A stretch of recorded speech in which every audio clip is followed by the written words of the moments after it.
I pull up, you know I be moving. Moving the floor and I'm cruising. The money I'm speaking is fluent. All of my business booming. Stacking my cash in abundance.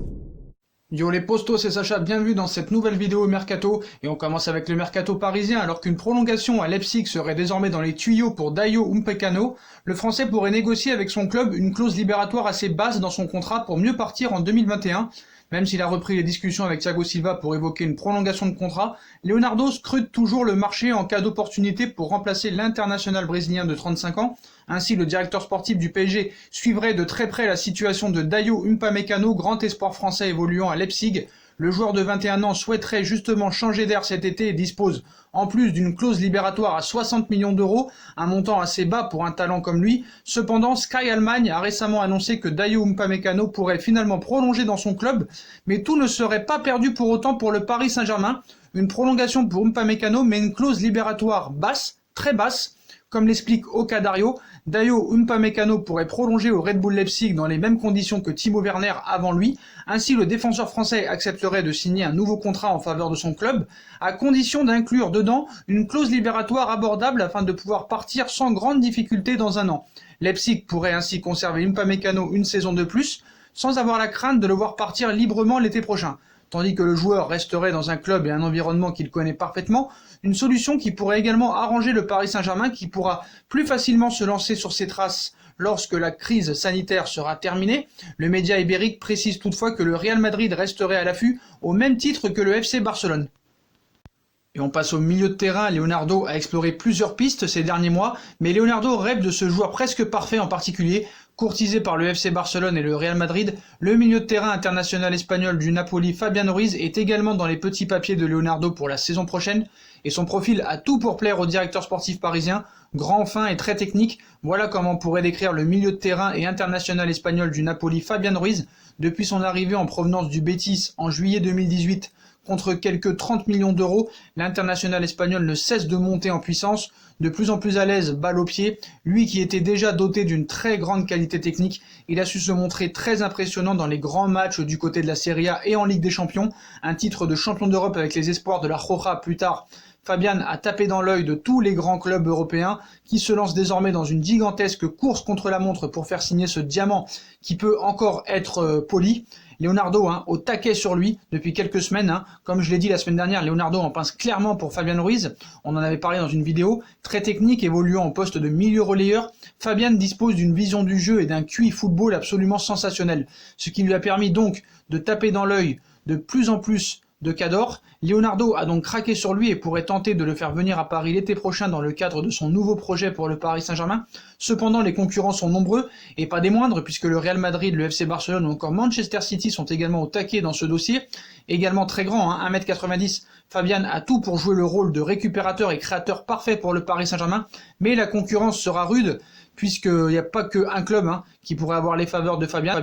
Ruiz, le Barça et le Real Madrid auraient l'avantage pour l'instant. En effet, quand on regarde de plus près le dossier, un club pourrait avoir les faveurs de Fabián Ruiz, le FC Barcelone, et ce pour plusieurs choses. Tout d'abord, le jeu du Barça conviendrait totalement à Fabián qui pourrait devenir la nouvelle plaque tournante du Barça à l'heure où il faut clairement commencer à penser à la succession de Sergio Busquets.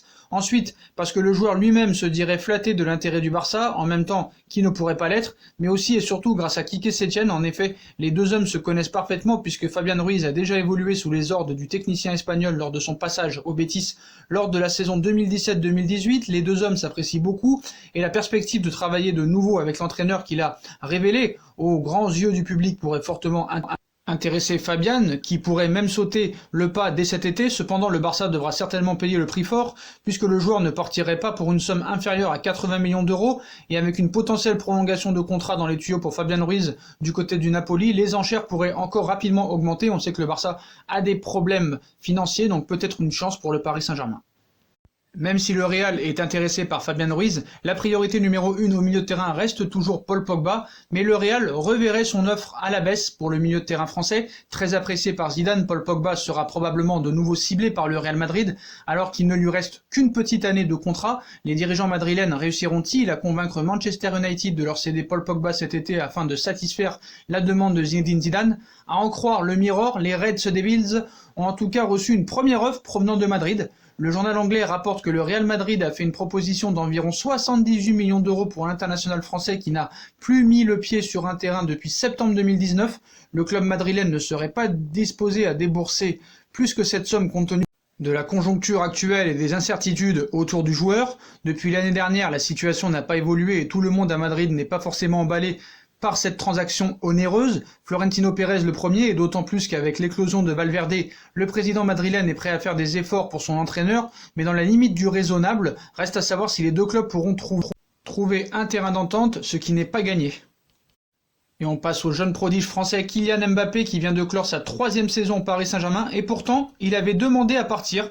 La saison de Ligue 1 est officiellement terminée depuis jeudi dernier et la convocation du conseil d'administration de la Ligue de football professionnel qui faisait suite aux annonces d'Édouard Philippe, le Premier ministre, mardi dernier. Par conséquent, Toulouse et Amiens sont relégués en Ligue 2, le LOSC jouera l'Europa League, Rennes le barrage de la Ligue des Champions, l'OM la C1 et le Paris Saint-Germain est champion. C'est d'ailleurs déjà le 4e titre de champion de France de suite pour Kylian Mbappé. Nul doute qu'à seulement 21 ans, le tricolore champion du monde en 2018 est déjà une star. Avec son statut, il est forcément convoité par les plus grands clubs européens. Le Real Madrid et Florentino Pérez, son président, rêvent d'ailleurs d'en faire la tête de gondole des Galactiques d'ici un an. Pourtant, sans cette crise, il aurait peut-être déjà rejoint les merengues.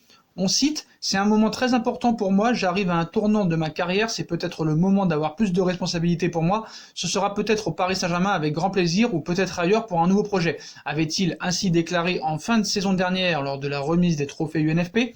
Mbappé hésite encore, une sortie de mini-coup de pression pour le natif de Bondy, qui s'était finalement traduit par le fait de rester alors que les supporters du PSG tremblaient un petit peu, pas en mon cas, mais il avait probablement raison de sentir leurs genoux faiblir.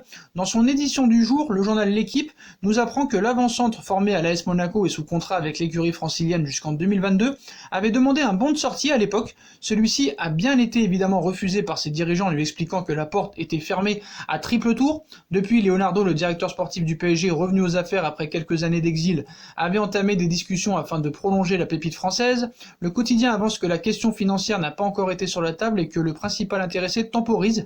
Il hésiterait toujours entre l'envie de marquer le club parisien et ses ambitions personnelles plus importantes et de créer l'histoire au PSG. Avec la qualification pour les quarts de finale, Leonardo devrait avoir un argument de plus à proposer aux Français afin qu'il prolonge son contrat dans les mois à venir. Reste à connaître enfin sa décision. Apparemment, le Paris Saint-Germain serait enclin à lui doubler son salaire et lui proposer un contrat jusqu'en 2026. Mbappé voudrait prolonger jusqu'en 2024. Donc ça sentirait bon quand même, mais c'est vrai qu'à l'époque, en 2019, il aurait demandé à partir. Donc est-ce vrai, il faut toujours se méfier, l'équipe c'est un peu comme Mundo et Sport, on sait que l'équipe est anti-parisien, donc toujours à prendre avec des pincettes, mais je pense que la prolongation de contrat est bien en route et bien en cours et que Mbappé prolongera au Paris Saint-Germain. Après, faut voir si ce sera en 2024 ou en 2026.